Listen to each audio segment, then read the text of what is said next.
আমার আজকের বানানো এই 6টা পাখা ছিল শ্রাবণের শেষ সোমবারের জন্য। শ্রাবণ মাসের শেষ সোমবার আর তার সঙ্গে পাখার কি সম্পর্ক অবশ্য তোমরা ভিডিওটা দেখতে দেখতে বুঝেই যাবে, তবু আমি বলে দিচ্ছি।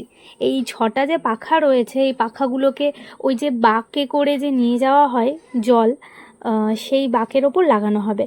তো তার জন্যই এই 6টা পাখাকে 6 রকমভাবে আমি চেষ্টা করেছি করার। এক পাশে ছিল শিব আর পার্বতী, আর ঠিক তার উল্টো পাশে ছিল শিবলিঙ্গ, যেই শিবলিঙ্গটাকে দু হাতে ধরে আছে শিব আর পার্বতী।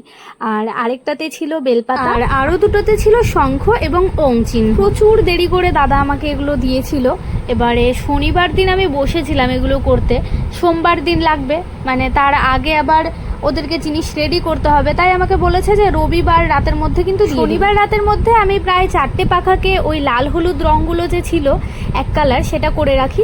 আর তারপরের দিন ওই দুটো করেছিলাম, মানে রবিবার সকালবেলা থেকে দুপুর 3টের মধ্যেই আমার যদিও কমপ্লিট হয়ে গেছিলো। আমি চেষ্টা করেছিলাম যে শিব ঠাকুর রিলেটেড যত কিছু আছে সেই সব কিছুর মধ্যেই রাখার, তো ওগুলোই এখানে দিয়েছি। জানি না কেমন কি হয়েছে না হয়েছে, তোমরা জানাতে পারবে। আর এটা বাঁকে লাগালে কেমন লাগবে সেটার ফটো যদি দাদা আমার সঙ্গে শেয়ার করে তাহলে তোমাদেরকে অবশ্যই শেয়ার করব। আজ তাহলে আসি, আর সবাই কমেন্টে লিখে যে হর হর মহাদেব।